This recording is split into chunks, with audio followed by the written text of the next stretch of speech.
మీది మేధావితనమా? సిగ్గుండాలి ఆ మాటలు అనడానికి, రెచ్చగొట్టడానికి. అసలు మనుషుల అన్నం తింటున్నారా, ఏమన్నా తింటున్నారా, అసిద్ధం తింటున్నారా మీరు? మద్దతు లేదు తెలంగాణ సమాజం నుంచి, ఎవరు అనట్లేదు మార్వాడీస్ని. కోమట్లను రెచ్చగొట్టాలని చూశారు, ఇదే కోమట్లను అనలేదా?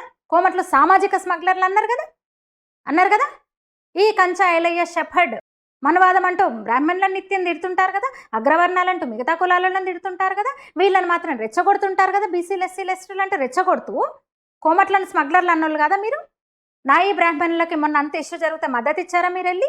ఇప్పుడు మాత్రం కులాన్ని ఎందుకు తీసుకొస్తున్నారు మీరు? మార్వాడీస్ గోబ్యాక్ అంటే మీరు గోబ్యాక్. అసలు గోబ్యాక్ అనే నినాదం హైదరాబాద్కి సెట్ అవ్వదు. అసలు హైదరాబాద్ సంస్కృతికి విరుద్ధం అది. ఈ క్రైస్తవ కమ్యూనిస్టు మాఫియా ఒక్కటైపోయి ఇప్పుడు కావాలని గొడవలు రేపే ప్రయత్నం చేస్తున్నారు.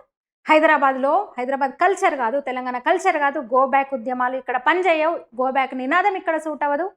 కమ్ బ్యాక్ వెల్కమే తప్ప గోబ్యాక్లు ఉండవు ఇక్కడ నుంచి రావు. హైదరాబాద్ ప్రజల నుంచి, తెలంగాణ నుంచి. రోహింగ్యా అక్రమ వలసదారులు వేరు, వాళ్ళు ఇల్లీగల్ ఇమిగ్రెంట్స్. వాళ్ళని తరిమి కొట్టాలని మేము నినాదాలు ఇస్తాము, అందులో అర్థం ఉంది. దాన్ని కూడా ఇక్కడున్న భారతీయ ముస్లింలను రెచ్చగొడతారు వీళ్ళు. రోహింగ్యా ముస్లింలను అంటే భారతీయ ముస్లింలను రెచ్చగొట్టేది వీళ్ళే. బయట వాళ్ళు గోబ్యాకే కదా. మార్వాడీస్ బయట వాళ్ళు అన్నప్పుడు నువ్వు తమిళనాడు పార్టీ నుంచి ఇక్కడ రిప్రజెంట్ చేస్తూ, ఆ పార్టీ ఎజెండా కూడా మాకు తెలుసు, ఆ పార్టీ సిద్ధాంతం కూడా మాకు తెలుసు. నార్త్ సౌత్ అంటూ దేశాన్ని విడగొట్టాలనుకుంటున్న పార్టీ అది. సనాతన ధర్మాన్ని నిర్మూలిస్తా అన్న నాయకుడు ఇప్పుడు అక్కడ ఆ పార్టీ అది. నీ ప్రొఫైల్ పిక్లో ఎవరో పంపారు ఇందాక, ఫేస్బుక్ ప్రొఫైల్ పిక్లో స్టాలిన్ ఉన్నాడు వెనకాల. స్టాలిన్ కొడుకు సనాతన ధర్మాన్ని నిర్మూలిస్తా అన్నాడు. స్టాలిన్ అనేవాడు తెల్లారులేస్తే ఇంతసేపు నార్త్ సౌత్ విభేదాలు తీసుకొస్తాడు. నువ్వు ఆ పార్టీకి అనుబంధంగా ఈ పార్టీ అక్కడ కూడా పొత్తు పెట్టుకుంది. ఈ పార్టీ